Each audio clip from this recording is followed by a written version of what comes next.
മത്സ്യമാംസാദികൾ കഴിച്ച ശേഷം അമ്പലത്തിൽ പോകാമോ? മത്സ്യമാംസാദികൾ കഴിച്ച ശേഷം വിളക്ക് വയ്ക്കാമോ? ഒരുപാട് പേരുടെ സംശയങ്ങൾക്കുള്ള ഉത്തരമാണ് ഇന്നത്തെ വീഡിയോയിലൂടെ ഞാൻ പറയുന്നത്. വീഡിയോ മുഴുവനായും എല്ലാവരും കാണാൻ ശ്രമിക്കണേ.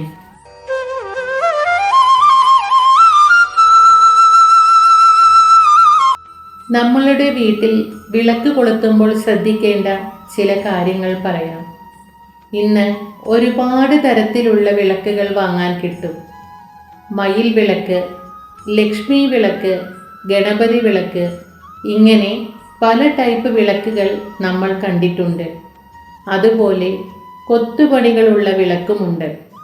എന്നാൽ നമ്മൾ മനസ്സിലാക്കേണ്ട ഒരു സത്യം, വീട്ടിൽ കൊളുത്തുവാൻ ഏറ്റവും നല്ലത് സാധാരണ തരത്തിലുള്ള ഒരു നിലവിളക്കാണ്. നിലവിളക്ക് കൊളുത്തുമ്പോൾ പല രീതിയിലുള്ള കാര്യങ്ങൾ ശ്രദ്ധിക്കേണ്ടതുണ്ട്. എന്നാൽ മാത്രമേ അതിൻ്റെ പരിപൂർണ ചൈതന്യം, ഫലം ഒക്കെ വീടുകളിൽ ഉണ്ടാവുകയുള്ളൂ. ഒന്നാമതായി ശ്രദ്ധിക്കേണ്ട കാര്യം, എത്രമാത്രം വൃത്തിയായി വിളക്ക് കത്തിക്കാമോ അത്രയും വൃത്തിയായി വിളക്ക് കത്തിക്കുക. ഒരു തവണ ഉപയോഗിച്ച എണ്ണ വീണ്ടും ഉപയോഗിക്കരുത്. 5 തിരിയിട്ട നിലവിളക്ക് കത്തിക്കുന്നതാണ് അത്യുത്തമം. ഇങ്ങനെ 5 തിരിയിട്ട വിളക്ക് തെളിയിക്കുന്നതിന് ഭദ്രദീപം എന്ന് പറയുന്നു. ഇങ്ങനെ 5 തിരിയിട്ട് വിളക്ക് തെളിയിച്ചാൽ സർവ്വ ഐശ്വര്യം ഉണ്ടാകുന്നു. എന്നാൽ ഒറ്റ തിരിയിട്ട് വിളക്ക് തെളിയിച്ചാൽ ദാരിദ്ര്യം ഒഴിയില്ല.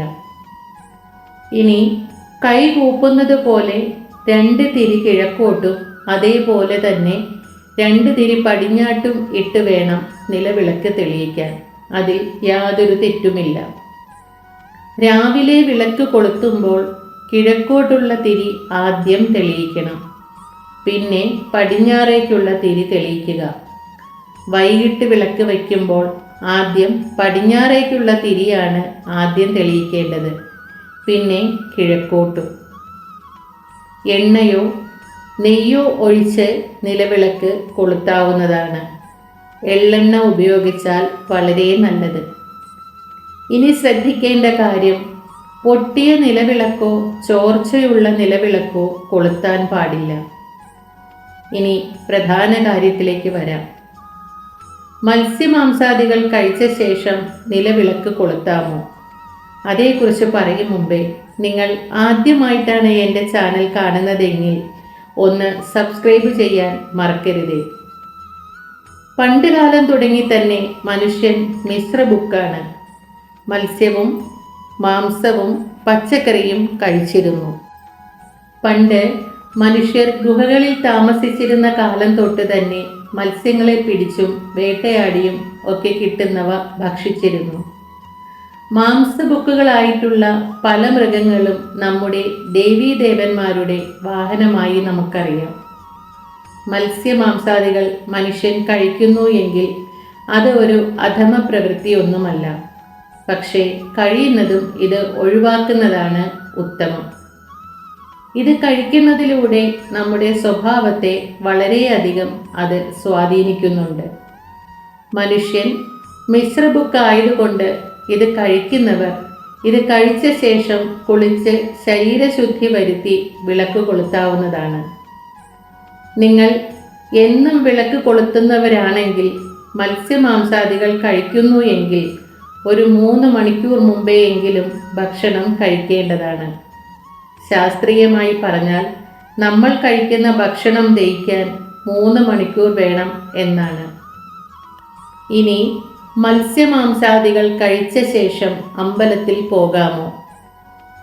മത്സ്യമാംസാദികൾ കഴിച്ച് ദേഹശുദ്ധി നടത്തിയിട്ട് അമ്പലത്തിൽ പോകുന്നത് തെറ്റാണ്.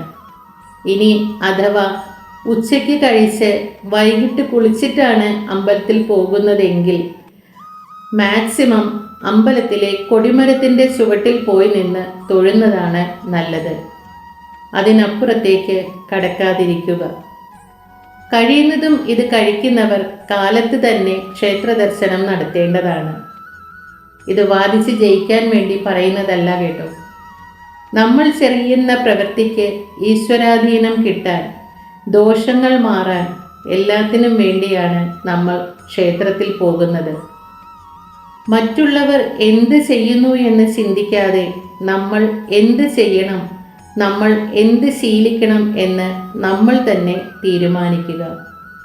നിങ്ങളുടെ മനസ്സിൽ ശരീരം ശുദ്ധമാണെന്ന് പൂർണ്ണമായി ഉറപ്പുള്ളത് മാത്രം ചെയ്യുക. ഇനി 1-2 കാര്യങ്ങൾ കൂടി പറഞ്ഞോട്ടെ. വിളക്ക് കൊളുത്തുന്നത് തീപ്പെട്ടി ഉരച്ച് നേരിട്ട് കൊളുത്താതെ ഒരു കൈവിളക്ക് തെളിയിച്ചിട്ട് അതിൽ നിന്ന് വേണം നിലവിളക്കിലേക്ക് ദീപം പകരാൻ. അടുത്തത്, കുളിച്ച് നനഞ്ഞ തോർത്തുകൊണ്ട് മുടി കെട്ടിവെച്ച് ഒരു കാരണവശാലും സ്ത്രീകൾ വിളക്ക് കൊളുത്തരുത്. തോർത്തു മാറ്റി മുടിയുടെ തുമ്പ് കെട്ടിയ ശേഷം മാത്രമേ വിളക്ക് തെളിയിക്കാൻ പാടുള്ളൂ. ഇങ്ങനെയൊക്കെ ഒന്ന് ശീലമാക്കി നോക്കൂ.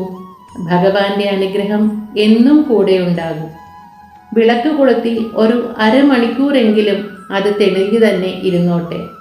ആ സമയം ഇനി അത്രയും നേരം പറ്റിയില്ല എങ്കിൽ പറ്റുന്നത്ര സമയം നാമം ജപിക്കുവാൻ ശ്രദ്ധിക്കുക. എല്ലാവർക്കും ഈ വീഡിയോ ഇഷ്ടമായി എന്ന് കരുതുന്നു. എല്ലാവർക്കും എല്ലാ നന്മകളും ഉണ്ടാകട്ടെ.